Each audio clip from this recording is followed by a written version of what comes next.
Welcome back, Craig here, and today we're going to talk about how to ask for a raise if you're an underpaid woman. Unfortunately, something that happens a lot because if you're a man or you're a woman, if you're asking for a raise, you're going to ask your superior for something, in this case, money, and there are a lot of things to consider. There's so many things, actually, I'm going to split this up into multiple parts, but today, part one, we're going to actually talk about how to set up the conversation and some of the pitfalls people walk into as far as modifiers and kind of softening their language, and we're going to learn how to fix it. This came to me from my friend Jean. She's a lawyer, and she came to me and she was like, you know, I am working 80% time because I just had a kid, and I realized that I'm being underpaid. I want to figure out how to set up the conversation with my boss. So I said, no problem, just send me all the details over email, and then we can look at the numbers and chat about it. So Jean sent me a whole spreadsheet of all of her salary over the past 4 years at the firm, and like the raises every year, and then what 80% looks like, and her billable hours, etc. And she told me she was in a conversation with her boss talking about how she'd gone over her estimated billing hours, and that she wanted to figure out how she was going to get paid for that because she was working more than 80% time but getting paid 80% salary. And her boss told her, well, we should probably just be paying you more. Ugh. So you really don't want to hear this from your boss because it probably means that you've been underpaid for a while. But on the positive side, he was definitely open to the conversation about her being paid more. And what's more is that their review cycle, where they usually get bonuses at the end of the year, is about to arrive right now. So that time period is right on us. And so what I told Jean is you need to have a conversation with your boss before that review cycle so that you can set expectations and really set an anchor of what you're expecting. Now, like a lot of us, you know, Jean was nervous about this conversation because she had never asked for a raise before, and asking for a raise is just a hard thing to do. You're talking to your superior, you have a relationship with them, they know everything about your work and your style, and it's just you're asking for more money, which is always a difficult thing. So Jean and I worked out like a plan of action. So I'm gonna walk you through some of the steps that we went through about how to set up the conversation and then how to actually make the request. And then we also did a role play, and there were a bunch of like kind of pitfalls that she fell into, so I'm gonna go through those as well. First, as with all conversations, try to set up a time where it's a good time for you guys to talk, where everybody's relaxed. There's not something other stressor that is, you know, an impending deadline or something for your boss. But once you're in the room, the first thing to do is set an agenda.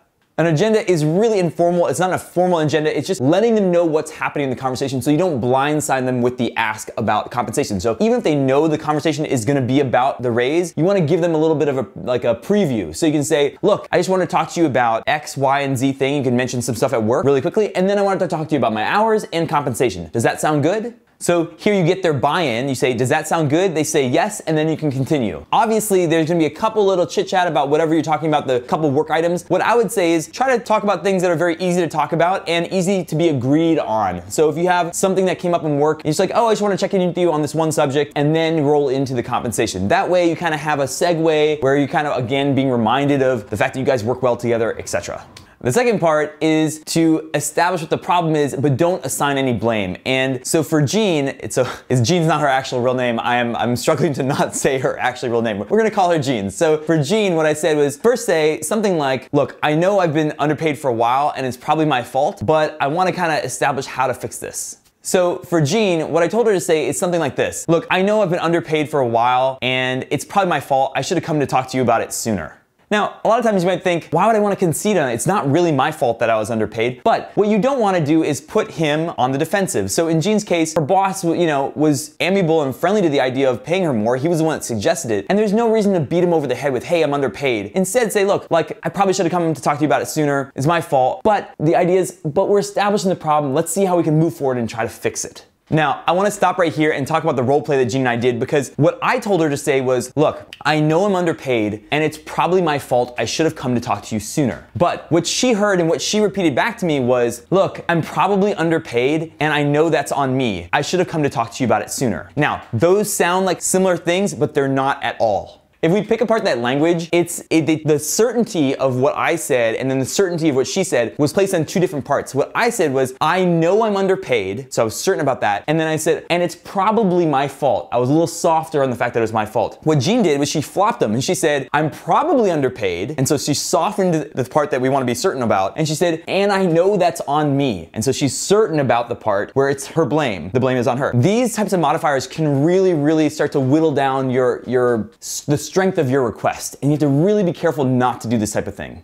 putting these types of modifiers in the wrong place can really start to undermine our language and like what our request is. And we have to be really careful not to let this happen. Now, I know Jean really, really well, and she is an extremely kind, empathetic person. And I think the way that she tends to come across in her personal life sometimes will bleed into the way she makes requests. It is totally fine to make a concrete request. The thing that you can kind of be comfortable with is be kind to the person, but tough on the problem. Kind to the person, tough on the problem. That way you can really use language that is kind and nice, but be resolute about the problem and the situation that you're in. Now, this is a really common thing, and many of us, and dare I say, especially with women, we tend to take the path of least resistance, especially when we're talking to a superior, and that's for men or women. And the path of least resistance sometimes is like modifying language and softening up our ask because we don't want to come across as too aggressive or too mean, and we want them to still preserve our relationship with the other person. Now, some of us swing the whole other way where we're like, okay, I'm gonna just grit my teeth and get into this conversation. I'm gonna ask her exactly what I want. I'm gonna be tough about it. And that is also the wrong solution. We don't wanna take a really hard-edged approach and be kind of aggressive because that tends to make other people defensive. What we wanna do instead is be really nice to the person in our language, but tough and resolute when it comes to solving the problem and getting out of the situation that we're in.